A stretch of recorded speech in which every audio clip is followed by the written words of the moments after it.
ଭାଇ ନଥିବା ବେଳେ ଭାଇର ଶାଶୁ 40 ବର୍ଷର ମାଇକିନିଆକୁ ମୁଁ ତା ଘରେ ବିଆକୁ ଟେକି ଟେକି ଦୁଇ ଗୋଡ଼ କାନ୍ଧ ଉପରେ ପକେଇ ମୋ ବାଣ୍ଡକୁ ତା ଗାଣ୍ଡିରେ ମାଡ଼ି ନିଘାତ ଗିଆଁ ଗେଇଁଲି।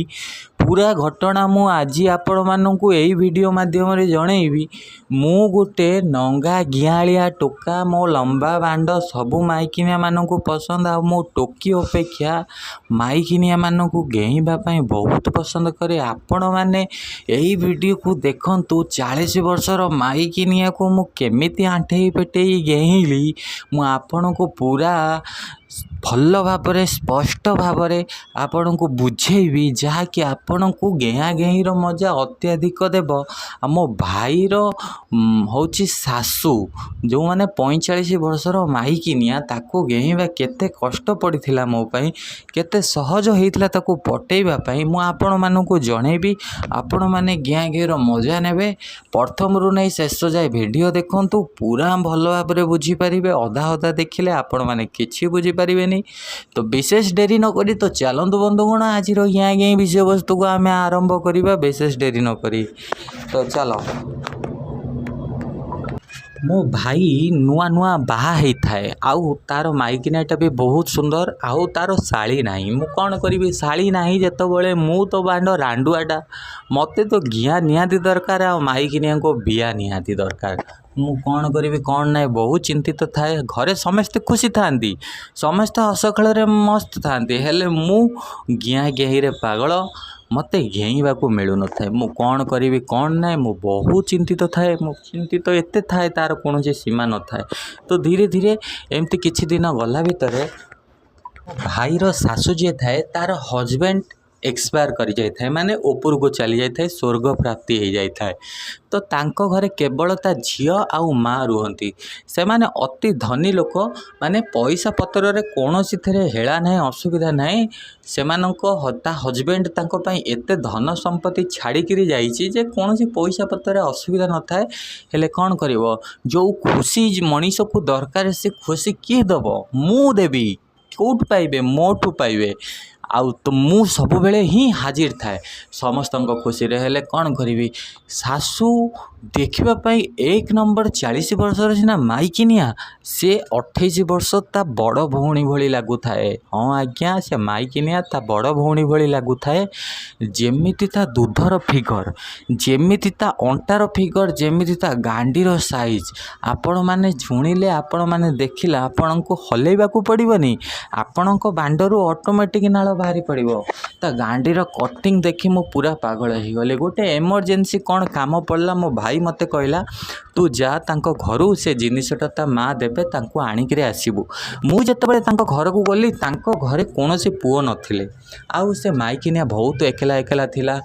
ମୁଁ ଯେତେବେଳେ ତାଙ୍କ ଘରେ ଯାଇ ପହଞ୍ଚେ, ଘରେ ପହଞ୍ଚିଲା ପରେ ସେ ମାଇକିନିଆ, ମାନେ ମୋ ଭାଇର ଶାଶୁ ଯିଏ 40 ବର୍ଷର ମାଇକିନିଆ, ପିରତି ଆଣ୍ଟି, ତା ନାଁ ହେଉଛି ପିରତି ଆଣ୍ଟି। ତ ପିରତି ଆଣ୍ଟି ମୋତେ କହିଲେ ଆଉ ରାଜା, ତମେ ତ ଏତେ ଦିନ ପରେ ଆମ ଘରକୁ ଆସିଛ, ତମେ ଏମିତି କେମିତି ଚାଲିଯିବ? ତମ ପାଇଁ ନୂଆ ହଳେ ଡ୍ରେସ୍ ଆଣିବି, ଆଉ ତମେ କିଛି ଦିନ ଆମ ଘରେ ରୁହ, ଆଉ ଯାହା ତମର ଆବଶ୍ୟକ ମୁଁ ପୁରା କରିଦେବି, ତାପରେ ତମେ ଯିବ। ଆଉ ଏମିତି ଆସିକିରି ଅଚାନକ ଗୋଟେ ଦିନରେ ପଳେଇବ, ଏସବୁ କ'ଣ ଭଲ ଲାଗିବ ଗୋଟେ ବନ୍ଧୁ ଘରେ? ମୁଁ କହିଲି ଠିକ୍ ଅଛି ଆଣ୍ଟି। ତ ପିରତି ଆଣ୍ଟି କହିଲେ ମୋତେ, ତ ମୁଁ କହିଲି ଠିକ୍ ଅଛି ଆଣ୍ଟି, ମୁଁ ଆମ ଘରେ ଜଣେଇ ଦିଏ। ତ ମୁଁ ମୋ ଘରକୁ ଫୋନ୍ କଲି, ବାବାଙ୍କୁ କହିଲି ସବୁ କଥା। ମୁଁ କହିଲି ପିରତି ଆଣ୍ଟି ମୋତେ ଛାଡ଼ିବା ପାଇଁ ନାରାଜ, ଆଉ ସେ କହୁଛନ୍ତି ଯେ କିଛି ଦିନ ରହିବା ପାଇଁ, ଆଉ ସେ ବି ଏକା ଏକା, ହୁଏତ ତାଙ୍କୁ ଭଲ ଲାଗୁନଥିବ, ୟା ଫିର୍ ମୁଁ ଏକା ଆସିଛି, ଏତେ ଜଲ୍ଦି ପଳେଇ ଯିବି, ତ ସେଥିପାଇଁ ଭଲ ଲାଗୁନଥିବ, ତ ମୁଁ ଏଇଠି ରହିଯାଉଛି। ତ ପିରତି ଆଣ୍ଟି ମୋତେ ବାଧ୍ୟ କରୁଛନ୍ତି। ତ ବାବା କହିଲେ ଠିକ୍ ଅଛି, ତୋର ଯଦି ରହିବାର ଇଚ୍ଛା ଅଛି ତ ତୁ କିଛି ଦିନ ରହିଯା, 10-12 ଦିନ। ସେମିତିରେ ତ ଘରେ କିଛି କାମ କରୁନୁ, ଖାଲି ଏଠି ଟୋକି କେସ୍, ସେଠି ମାଇକିନିଆ କେସ୍, ସବୁବେଳେ ଘରକୁ ଆଣିକିରି ଆସୁଛୁ, ସେଇଠି କିଛି ଦିନ ରହିଯା। ମୁଁ କହିଲି ହଉ ଠିକ୍ ଅଛି। ମୁଁ ସେଇଠି ରହିଲି, ହେଲେ ମୋ ମନ ଲାଗୁନଥିଲା। ଦିନକର କଥାଟା ମୁଁ ସେଦିନ ରାତିରେ ତ ରହିଲି ଚୁପଚାପ ଭଲ ପିଲା ଭଳି। ଦ୍ୱିତୀୟ ଦିନ ରାତିରେ ପିରତି ଆଣ୍ଟି ମୋ ପାଇଁ ଭଲ ଭଲ ଖାଇବା ବନେଇଛନ୍ତି। 2ରୁ 3 ପ୍ରକାର ଖାଇବା ବନେଇଛନ୍ତି ସକାଳ ଟାଇମ୍ ବ୍ରେକଫାଷ୍ଟ କରିବା ଟାଇମ୍ରେ। ତ ମୁଁ କ'ଣ କଲି, ଭାବିଲି ଠିକ୍ ଅଛି ଯଦି ପିରତି ଆଣ୍ଟି ରୋଷେଇ କରିଛନ୍ତି ତ କିଛି ଖାଇ ନେବା। ତ ମୁଁ ସକାଳୁ ଉଠିଲି ଖାଇଲି। ଖାଇସାରିଲା ପରେ ମୁଁ କହିଲି, ଆଣ୍ଟି, ପିରତି ଆଣ୍ଟି, ଆପଣ ତ ବହୁତ ସୁନ୍ଦର। ଆପଣ କେମିତି କ'ଣ ଆପଣଙ୍କର ଇଏ ଯେଉଁ ସୌନ୍ଦର୍ଯ୍ୟକୁ ମ୍ୟାନେଜ୍ କରି ରଖିଛନ୍ତି। ପିରତି ଆଣ୍ଟି କହିଲେ, ବାବାରେ ମୁଁ କ'ଣ କହିବି ତତେ, ମୋ ମନର କୋହ କିଏ ବୁଝିବ, ମୋ ଆତ୍ମାର କୋହ କିଏ ବୁଝିବ। ଗୋଟେ ବୋଲି ମୋର ହୃଦୟରୁ ଜଣେ ମୋ ଝିଅ ଥିଲା ଯାହାକୁ ତମେ ନେଇଗଲ। ମୁଁ କ'ଣ କରିବି କ'ଣ ନାହିଁ ମୁଁ ଚିନ୍ତାରେ ଅଛି। ମୁଁ କହିଲି, ଆଜ୍ଞା ମୁଁ ନେଇନି, ମୋ ଭାଇ ନେଇଛି, ମୁଁ ତ ସିଙ୍ଗିଲ୍ ଅଛି, ମୁଁ ତ ଏପର୍ଯ୍ୟନ୍ତ ବାହା ବି ହେଇନି। ଆଉ ପିରତି ଆଣ୍ଟି ଟିକେ ହସିବାକୁ ଲାଗିଲା। ଆଉ ପିରତି ଆଣ୍ଟି ସାଙ୍ଗରେ ମୋର ପୁରା କ୍ଲୋଜ୍ ସମ୍ପର୍କ ହୋଇଗଲା। ଏତେ ସମ୍ପର୍କ ନିବିଡ଼ ହୋଇଗଲା, ତା'ର କୌଣସି ସୀମା ନଥିଲା। ଯାହା କିଛି ଯାଉ ପିରତି ଆଣ୍ଟିର ମୋର ରୋଷେଇ କରୁ ବି ମିଶିକିରି, ପିରତି ଆଣ୍ଟିର ମୋର ଖାଇବା ପିଇବା, ପିରତି ଆଣ୍ଟିର ମୋର ହସିବା ବୁଲିବା, କେବଳ ଲାଟ୍ରିନ୍ ଯିବା ପିରତି ଆଣ୍ଟି ତାଙ୍କର, ଆଉ ମୋର ଅଲଗା, ନହେଲେ ବାକି ସବୁଥିରେ ଏକାଇ। ତ ଏମିତି କିଛି ଦିନ ସମ୍ପର୍କ ଗଢ଼ିବା ସାଙ୍ଗରେ ଦିନେ କ'ଣ ହେଇଛି, ମୋ ମାଣ୍ଡ ପୁରା ଠିଆ ହେଇଛି। ଆଉ ରାତିରେ ମୁଁ କଷାକଷି ମୋ ମାଣ୍ଡରେ ଟିକେ ଛିପ ଆଉ ତେଲ ପକାଇ ହଲେଇବାରେ ଲାଗିଛି। ମୋ ଲମ୍ବା ମାଣ୍ଡ ହଲେଇ କୁଚ୍ ଶୁଭୁଛି। ଲମ୍ବା ଘର ତାଙ୍କର, 3-4ଟା ଘର। ହେଲେ ମୁଁ ଯେଉଁ ରୁମ୍ରେ ଶୁଏ, ପିରତି ଆଣ୍ଟି ଆଉ 2ଟା ରୁମ୍ ଛାଡ଼ିକିରି ଶୁଅନ୍ତି। ତ ପିରତି ଆଣ୍ଟି ମୋତେ ସନ୍ଦେହ କଲେ, ଆଉ ଦେଖିବାକୁ ଆସିଲେ ବୋଧେ କି କ'ଣ, ମୁଁ ଜାଣିନି କ'ଣ ଘଟିଥିଲା ସେଦିନ ରାତିରେ। ଖାଇ ପିଇ ଜଷ୍ଟ ସମସ୍ତେ ପିରତି ଆଣ୍ଟି ତା'ର ଶୋଇ ସାରିବା ପରେ ମୁଁ ମୋର ବେଡ଼ରୁମ୍କୁ ଆସି ଶୋଇବାକୁ ଲାଗି ମୋତେ ହଲେଇବାକୁ ଇଚ୍ଛା ହେଲା। ମୁଁ ମୋ ବାଣ୍ଡରେ ଛିପ ଆଉ ତେଲ ପକାଇ ଖୁବ୍ ହଲଉଥାଏ। ହଲେଇବା ସମୟରେ କବାଟ ଅଧା ଖୋଲା ଥାଏ, ମୋତେ ଆଉ ଧ୍ୟାନ ନଥାଏ। ତ ସେହି ସମୟରେ ପିରତି ଆଣ୍ଟି ବୋଧେ ଦେଖିଛନ୍ତି କି ମୁଁ ହଲେଇବାରେ, ସେଦିନ ମୋତେ ଜଣା ନଥାଏ। ମୁଁ ହଲେଇ ଶୋଇପଡ଼ିଲି। ସବୁ ସରିବା ପରେ ତ ସକାଳୁ ଉଠିବାକୁ ଟିକେ ଦେହ ହାତ ଦର୍ଜ ହେଲା। ପିରତି ଆଣ୍ଟି ସେପଟରୁ ନଡ଼ିଆ ତେଲକୁ ଗରମ କରିକିରି ଆଣିକିରି ଆସିଛନ୍ତି ମୋ ପାଖକୁ।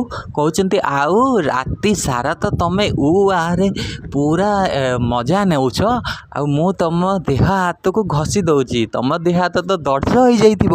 ମୁଁ ଏତିକି ଶୁଣି ମୋ ଛାତିରୁ ଗୋଟେ କ'ଣ ଖସି ପଡ଼ିଲା ଭଳି ଲାଗିଲା। ମୁଁ ଟିକେ ଡରିଗଲି। ମୁଁ ପିରତି ଆଣ୍ଟିକୁ ଟିକେ ସନ୍ଦେହ କରି ପଚାରିଲି। ମୁଁ କହିଲି, ଆପଣ କ'ଣ ଦେଖିଛନ୍ତି? ପିରତି ଆଣ୍ଟି କହିଲେ, ମୁଁ ଯାହା ଦେଖିଛି ମୁଁ ସେଇଟା ତ ଖୋଲିକିରି କହିପାରିବିନି, ହେଲେ ଆସ ମୁଁ ତମ ଦେହ ହାତ ଘଷି ଦେଉଛି। ମୁଁ କହିଲି, ମୋତେ ଟିକେ ଲାଜ ଲାଗୁଥାଏ। ମୁଁ କହିଲି, ଥାଉ ଆଣ୍ଟି, କ'ଣ ଘଷି ମଡ଼ିଦେବେ, ମୁଁ ଯେମିତି ଅଛି ଠିକ୍ ଅଛି ନା, ମୁଁ ତମ ମନ କଥା ବୁଝିପାରୁଛି। ତାପରେ ମୁଁ କହିଲି, ଠିକ୍ ଅଛି। ତ ଘଷି ଦେଉଥିବା ସମୟରେ ମୁଁ ପିରତି ଆଣ୍ଟି ମୋତେ ପଚାରିଲେ, କହିଲେ, ତମର ବାହାଘର ଜଲ୍ଦି ହେଇଯିବା ଦରକାର। ମୁଁ କହିଲି, ପିରତି ଆଣ୍ଟି, ଆପଣ ଗୋଟେ କଥା ଭଲ ଭାବରେ ଜାଣିଛନ୍ତି, ମୋତେ ଟୋକି ଜମାରୁ ପସନ୍ଦ ନୁହଁ। ନା, ଝିଅ ପିଲା ପସନ୍ଦ ନୁହଁ ତ ଆଉ କାହାକୁ ବାହା ହେବ?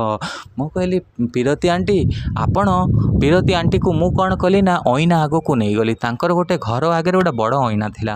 ମୁଁ କହିଲି, ପିରତି ଆଣ୍ଟି ଦେଖ, କେତେ ସୁନ୍ଦର ଚୁଟି, କେତେ ସୁନ୍ଦର ଓଠ ତମର, କେତେ ସୁନ୍ଦର ଦୁଧ ତମର, କେତେ ସୁନ୍ଦର ଅଣ୍ଟା ତମର, ତମ ପେଟ ଦେଖିଲେ ଚାଟିବାକୁ ଇଚ୍ଛା ହୁଏ, ତମ ଜଙ୍ଘ ଆଉ ତମ ବିଆକୁ ଶୁଙ୍ଗି ଚାଟିବାକୁ ଇଚ୍ଛା ହୁଏ।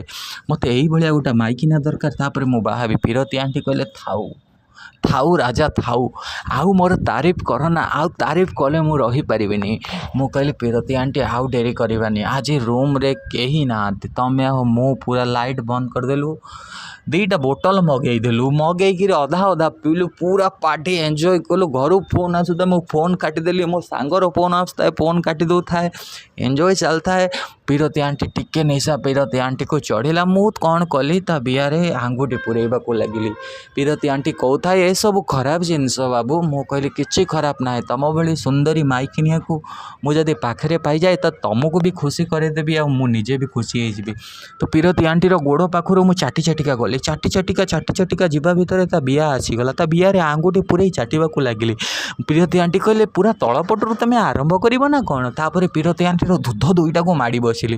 ତାର ବଡ଼ ଚିକଣିଆ ଦୁଧ ଦେଖି ମୁଁ ପୁରା ସ୍ତବ୍ଧ ହୋଇଗଲି। ତା ବଡ଼ ଦୁଧ ଆପଣ ବି ଦେଖିଲେ ଆପଣ ସ୍ତବ୍ଧ ହେଇଯିବେ ଏକଦମ।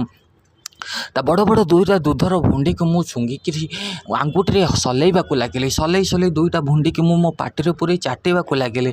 ତାପରେ ପିରତି ଆଣ୍ଟି କହିଲେ ମୁଁ ଆଉ ରହିପାରୁନି। ମୋ ପ୍ୟାଣ୍ଟଟାକୁ ଖୋଲି ଦେଇ ସେ ମୋର ଲମ୍ବା ବାଣ୍ଡକୁ ହଲେଇବାକୁ ଲାଗିଲେ। ଆଉ ତାଙ୍କର ଦୁଇ ମଝିରେ ଦୁଧରେ ଘଷି ପୁରା ମୋ ବାଣ୍ଡକୁ ନାଲି କରିଦେଲେ। ମୁଁ କହିଲି ପିରତି ଆଣ୍ଟି ଆଉ ସମ୍ଭାଳି ହେଉନି। ପିରତି ଆଣ୍ଟିର ଦୁଇ ଗୋଡ଼କୁ ମୋ କାନ୍ଧ ଉପରେ ପକେଇ 40 ବର୍ଷର ମାଇକିନିଆକୁ ମୁଁ ମୋ କାନ୍ଧ ଉପରେ ପକେଇ ବିଆଟା ତାକୁ ପୁରା ମାନେ ସିକୁଡ଼ି ଯାଇଥାଏ, ଯେମିତିକି ପୁରା ନରମ ହୋଇଯାଇଥାଏ। କାହିଁକିନା ଘିଆ ଖାଉନଥିବା ମାଇକିନିଆର ବିଆ କିଛି ଅଲଗା ହେଇଥାଏ। ତା ବିଆକୁ ଫାଡ଼ି ନିଦୁ ମୁଁ ଘିଆ ଘେଇଁଲି। ସେଦିନ ରାତି ସାରା ଘେଇଲି, ସକାଳୁ ମନ ଭରି ଘେଇଁଲି। ତାପରେ ଦିନ ରାତି ଆମେ ଘିଆ ହଉ, କେତେବେଳେ ମୁଁ ତା ଗୋଡ଼ ଟେକି ଘେଇଁ ଦିଏ ତ କେତେବେଳେ ମୁଁ ଶୋଇଥିବା ସମୟରେ ସିଏ ମୋ ବାଣ୍ଡକୁ ଚାଟେ। ତ ଖୁବ୍ ଆମେ ଏନ୍ଜୟମେଣ୍ଟ କଲୁ, ଖୁବ୍ ମଜା ନେଲୁ। ତ ଆପଣଙ୍କୁ ଏ ଛୋଟିଆ ଭିଡ଼ିଓ କେମିତି ଲାଗିଲା ଆପଣମାନେ ପୁରା କାହାଣୀକୁ ଜାଣନ୍ତୁ। ଆହୁରି ମୁଁ କହିବା ପାଇଁ ବହୁତ କିଛି ଅଛି, ତଥାପି ମୁଁ ଏତିକି କହୁଛି କି ଭିଡ଼ିଓ ଲମ୍ବା ହେଇଯାଉଛି, ତ ମୁଁ ସେଥିପାଇଁ ସର୍ଟ ଭିଡ଼ିଓ ବନାଉଛି। ଆପଣମାନେ 40 ବର୍ଷର ମାଇକିନିଆର କାହାଣୀ ଆଗକୁ ଯଦି ଜାଣିବା ପାଇଁ ଚାହୁଁଛନ୍ତି ତାହେଲେ ମୁଁ ଆପଣଙ୍କ ପାଇଁ ନୂଆ ଭିଡ଼ିଓ ବନେଇକି ଆଣିବି। ସେତେବେଳେ ଯାଏ ମୋତେ ବିଦାୟ ଦିଅନ୍ତୁ। ମୁଁ ଆପଣଙ୍କ ସହିତ ଦେଖାବି ଅନ୍ୟ ଏକ ନୂଆ ଭିଡ଼ିଓରେ। Thank you so much.